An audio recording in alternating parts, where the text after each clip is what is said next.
What's going on, Bay Mechanic here, and today we're working on the 2007 Lexus RX350. Now, previously did an inspection on this vehicle, and we had a coolant leak coming from water pump, and customer was losing a bunch of coolant. We have a brand new water pump as well as a serpentine belt ready to be installed with gaskets and everything. So yeah, we're gonna go ahead and get that started. I'm gonna show you guys basically kind of step by step of the process.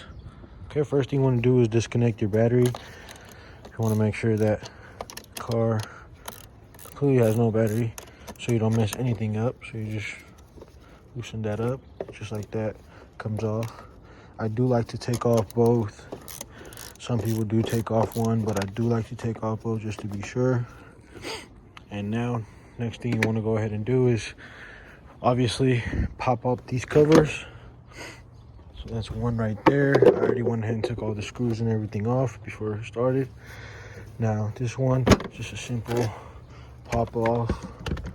See, these just go in here by this, so you need to worry about breaking it or anything. You just pop that right off. Now what we're dealing with here is the water pump, which is located right, as you guys can see, on that pulley. Now to get to it, we have to take a few things off, including this hose, these two bolts, this bolt back here, get this whole thing out of the way, maybe this bracket, a few more things, and then go ahead, jack the car up from the passenger side, and from there you take the wheel off, and I'll show you guys the process of that as well. Okay, quick update for y'all. I did take these 14 millimeters, like I mentioned, 1, 2, 3, and 4 off, and just as easy as that, this piece comes up and out the way. I did also jack the car up, took the wheel off, which now, as we see all this corrosion from the coolant, and next thing we're gonna have to do is take these two 10 millimeters off, I believe, and I believe there's one more in the back. And from here we'll be able to access the serpentine belt a little better and be able to work our way up from under here as well. As far as this so far, we're gonna remove these two 12 millimeters next and work our way pretty much around this. We don't want to really touch this because plastics with Lexuses break easily, and this is a very old car. I mean, 2007, almost 20 years old. But yeah, show you guys the rest of the process as well. Forgot to mention, there is also this little 12 millimeter back here that you're going to want to take off after taking these 12 off, so you could take this other bracket off as well. Now, like I said, without removing all of this harness and all this plastic, which usually breaks and is very fragile, to get this, you know, loose thing out, you're gonna need to end up removing these two bolts. And I actually haven't seen a video on this on YouTube at all, so here it is. You're gonna need a E8 socket, looks like that. Kind of hard to find, took me a while to go stop at a few places, and just like that, simply loosen them up until they come out. And once you do free up both of these and this bracket comes out, we'll be able to move on to the other bolts holding this thing in place. Before continuing any farther, you want to come down here, take the plastic cover off, which is just 10 millimeters all around. And what you want to do, so you don't make a huge mess with coolant, is you want to flush out the coolant. So now under here, there's this beautiful little yellow thing. Put a bucket under here around this area. I think it comes out one of these holes. If not, right here, you just put a bucket right here, unscrew that, and your coolant will come out. So when we do pop off the thermostat and we do pop off the water pump, we don't have much coolant everywhere. All right, my phone did die, so I have to fast forward a little bit. Did drain the coolant, however, from the bottom, and then you want to put the shield, everything back on. I did end up taking the engine mount off As you see, all the screws are pretty long, and I did put every single one pretty much back in the same spot so I know where they all go. They're mostly the same size, except there's a few that are not. So we got this mount off completely, and I'll put my light on for you guys. Now I did also go ahead and take the thermostat off, which was just 3 10mm, and you do want to unconnect that. And there's also one more right here that you don't have to unconnect, but you just pry bar this thermostat out and out the way.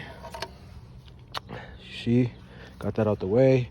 I did really get a big help by moving this AC line. As you see, it's just move one 10mm bolt down here and pop it out of a screw, right? Not a screw, out of that little bracket right there, and this will be free. You'll be able to move it up to be able to get all these bolts off.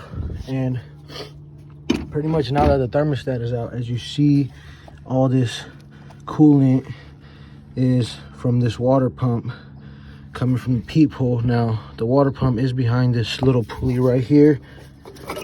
As you see, it does make a weird noise and it is loose. So yeah, we need to take a few bolts off. I believe these all bolts going all around and back. I believe it's like 8 10mm and 8 12mm. I am not 1000% sure yet, but I will go ahead and take them off and show you guys what it looks like under there. And I forgot to mention, you do also want to take these 4 12mm or 14mm. Can't tell really from right here which one. Maybe 12 or 14. You want to take these 4 off. Maybe pop a screwdriver in there and to hold this thing in place from moving around, or use some sort of grippers to hold them on. All right, now I did come from the bottom of the car to take off the idle pulley, or the tension holder, whatever you want to call it. It's a 14mm, but it's a reverse thread, so make sure you are turning opposite, basically, to tighten it, to take it off, or else you're going to end up stripping the bolt. We're going to need to take that off to access the screws behind this. We are going to need to take off the crankshaft pulley and maybe this pulley as well. So let's go ahead and get all that done, and so we could take the water pump successfully off. Alrighty, with the impact drill, use the 22mm to get the crankshaft pulley off. We used another 14mm to get the idler pulley off, and then we used another 14mm to get another pulley off. And now up top, I used my pliers to kind of go in this hole right here and just simply use my 12mm wrench and just undo these bolts. As you see, I already have 2 off. Got a few things off actually over here.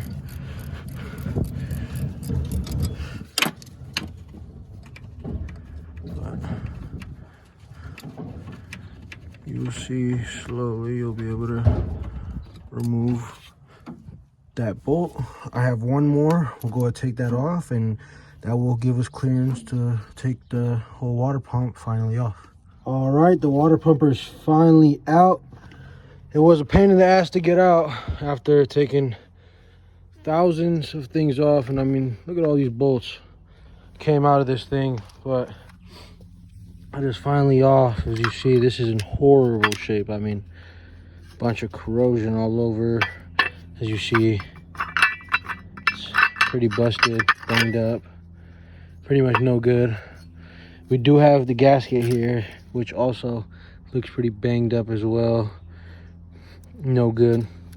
But if you guys picked up your new part either from Toyota or Lexus, that would be highly recommended.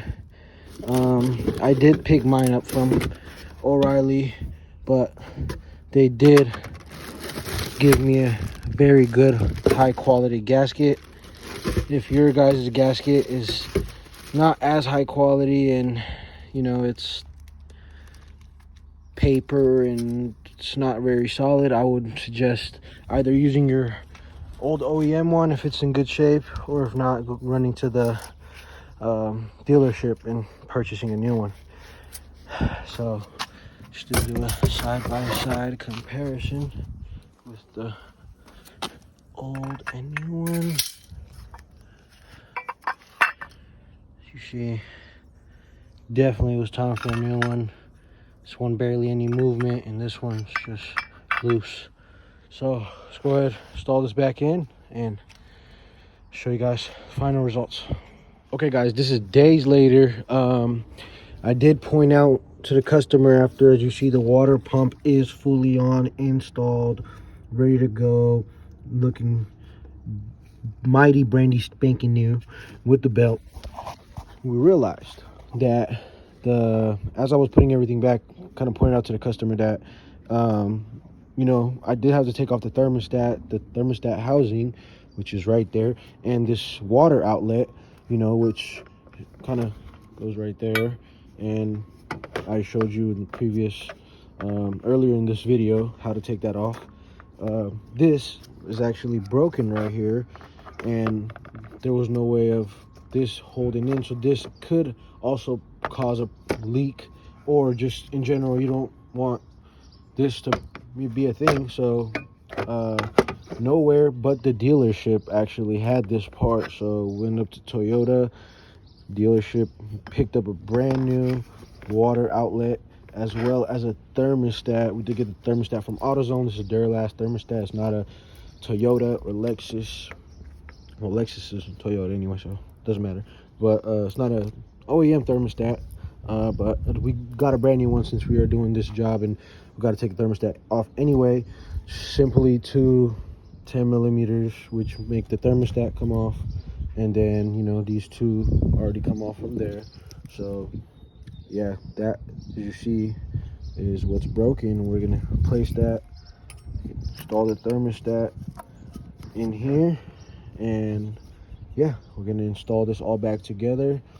Just wanted to give you guys an update on this, because we did end up having to put a pause on putting the whole car back together just to get this part ordered through the dealership, because they didn't have it in stock, and it's finally here now. And yeah, so just an update for you guys, and I'm going to show you guys the car once everything's fully in. Basically, we have a brand new water pump, brand new tensioner, brand new housing slash water outlet, brand new thermostat, brand new gaskets. So all good. Show you guys the final results. Okay, everything is back in place. As you see, car is on, running. We did bleed the coolant. To do that, make sure you guys have a funnel or a bleeder kit, and you guys untie or undo this bleeder valve right here to get all the air and bubbles out of your cooling system, since we did drain it and fill it up with new coolant. As you see, I have 2, and I already used 1.5 to get this bad boy filled up, running smoothly. Let's go inside and check the temp. And as we see, running on regular temperature, no check engine lights, nothing. It is rainy, so it is a lot of water under the car, but there is no leaks as well. So successful job with the thermostat housing, water outlet, and water pump, as well as the serpentine belt. Successful job. Until next time, guys.